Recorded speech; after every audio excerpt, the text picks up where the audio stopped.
The air was thick with the scent of salt water and the weight of an empire's ambition.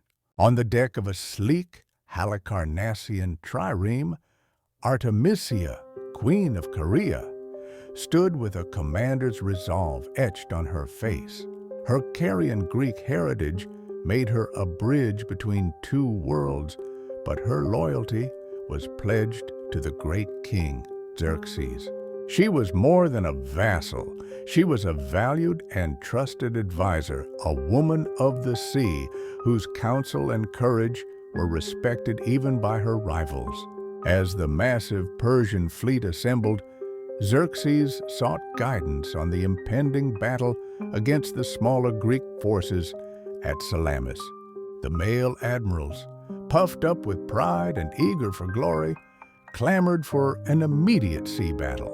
Yet, when it was Artemisia's turn to speak, her words were a stark contrast to their bravado. "Master," she began, her voice steady against the wind, "spare your ships. The Greeks are far superior in naval matters, a fact as undeniable as the difference between men and women."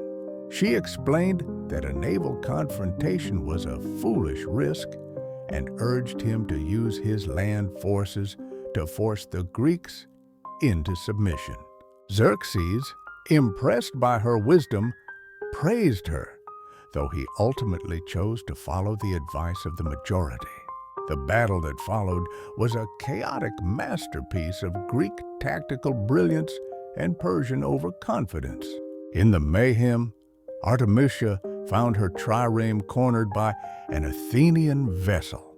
Thinking quickly, she performed an act of ruthless cunning, ramming a ship belonging to another Persian ally, the Klindian king.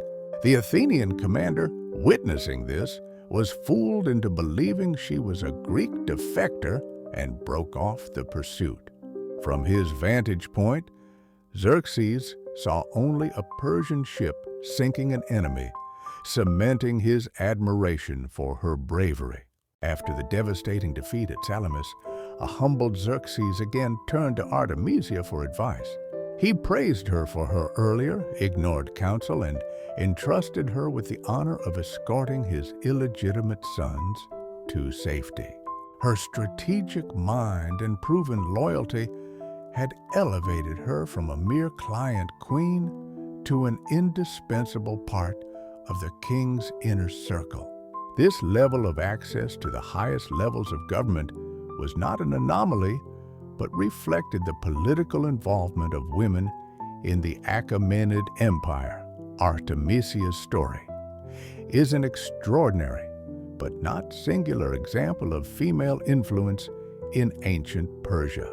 Unlike their Greek counterparts, who were largely confined to the domestic sphere, Achaemenid and later Sasanian women enjoyed remarkable freedom and played pivotal roles in political life. The mothers and wives of kings often exerted immense power and influence over royal succession. Queen Atossa, daughter of Cyrus the Great and wife of Darius, was a key figure in court politics. Her support was instrumental in securing the succession for her son Xerxes, despite him being the younger heir. Her political maneuvers and sharp intelligence were so renowned that the Greek playwright Aeschylus featured her as a character in his play The Persians. Women were not only involved in the court, but also held significant economic power. The Persepolis fortification tablets reveal that women could own and manage vast estates, travel freely for business, and engage in trade.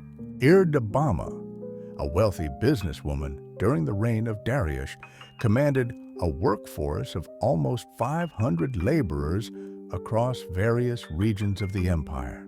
Her ability to operate independently and amass such wealth was a testament to the economic freedom women enjoyed. Royal women often served as mediators, leveraging their family connections to resolve political conflicts. Amestris, the mother of King Artaxerxes, successfully mediated a peace agreement for her exiled son-in-law. Some queens, like Parysatis, went further, creating extensive networks of spies to safeguard their political positions. These behind-the-scenes power struggles, often dismissed as mere palace intrigue, were in fact genuine political maneuvering that shaped the fate of the empire. The story of Artemisia is a vivid illustration of a system where a woman, though foreign-born, could rise to a position of military and political authority based on merit. Her courage on the sea and her sagacity in the council chamber were celebrated by Xerxes, who recognized and rewarded her intelligence. She was not an exception that proved the rule, but rather a prominent example of a broader pattern of female agency in ancient Persia.